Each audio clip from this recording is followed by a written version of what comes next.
जितना अजीमुशान मजमा है, इस मजमे को देख के मुझे उर्स रिजवी याद आ रहा है। जैसे वहां देखा जाता है कि एक सैलाब नजर आता है, आज अंबिकापुर की धरती पे नजर आ रहा है।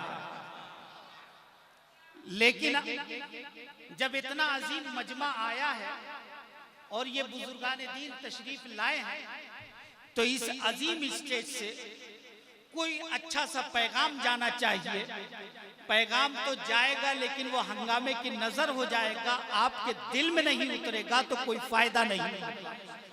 इसलिए मैं आपसे गुजारिश करूंगा, इधर उधर ना देखें, मुकम्मल तवज्जो के साथ आप स्टेज की तरफ देखें और कान भी ध्यान भी स्टेज की तरफ लगाएं, ताकि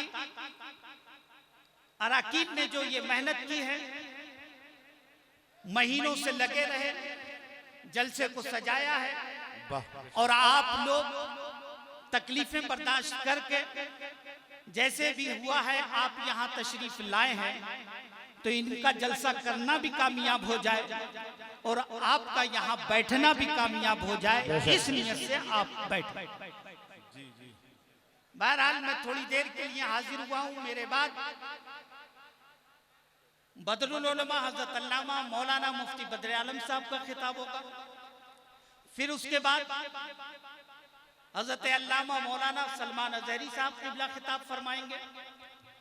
खिताब कोई भी करे, तकरीर कोई भी करे, इस पे नजर न रखिएगा कि तकरीर कौन कर रहा है, नजर इस पे होनी चाहिए कि बोल क्या रहा है। क्या बात है, वाह वाह वाह वाह, कह क्या रहा है। और जिस दिन इस पर नजर हो गई तो हमारे जलसे हमेशा कामयाब होंगे, चाहे वो अंबिकापुर की धरती पे हो या कहीं भी हो। तो मैं थोड़ी देर के लिए आपकी खिदमत में हाजिर हुआ हूँ और जब मैं स्टेज पर आकर बैठा तो मेरे अजीज जनाब आरिफ अजीजी साहब, जिन्हें प्यार में लोग राजू कहते हैं, मेरे कान में दो जुमले बोल के चले गए। मैं खुद कश्मकश में पड़ गया कि मैं क्या बोलूं।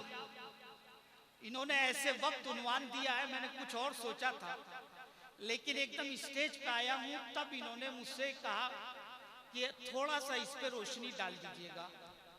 मैंने सोचा कि अच्छा मौका है, चलो कोशिश करता हूं।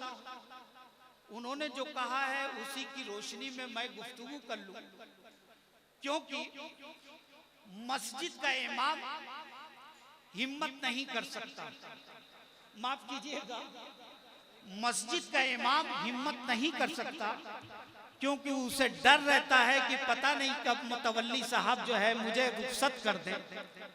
वो इसलिए इस तरीके की तकरीर नहीं करते।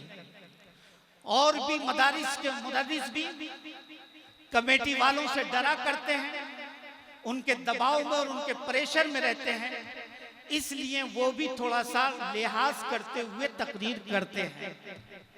न मैं किसी मस्जिद का इमाम हूँ, और अगर किसी मदरसे का खादिम भी हूँ तो सारे मदरसों के बाप अल-जामिअतुल अशरफिया का खादिम हूँ, अल-जामिअतुल अशरफिया का खादिम हूँ। और उस इदारे ने हमेशा हक बोलने का सिखाया है और बताया है और कहा है कि अगर जान जाए तो चली जाए मगर हक बोलना। और उसी इदारे की देन मुफ्ती सलमान रजा है कि जो बंबई की धरती पर बैठकर हक बोल रहा है, ये फैजान हाफिज मिल्लत। नारे तकबीर, नारे रिसालत, फैजान हुजूर हाफिज मिल्लत। इसलिए थोड़ी देर और बड़ी संजीदगी के साथ तकरीरें आपने बहुत सुनी होंगी, धुआंधार तकरीर सुनी होगी, हंगामा खेज तकरीरें सुनी होंगी, लेकिन आज मैं चंद बातें आपसे करके गुजर जाना चाहता हूं। तकरीर नहीं करूंगा, फिर कभी आऊंगा, अंबिकापुर आना जाना रहता है, इंशाल्लाह तकरीर कर दूंगा। चंद बातें आपकी खिदमत में गुजार कर रुखसत हो जाऊंगा।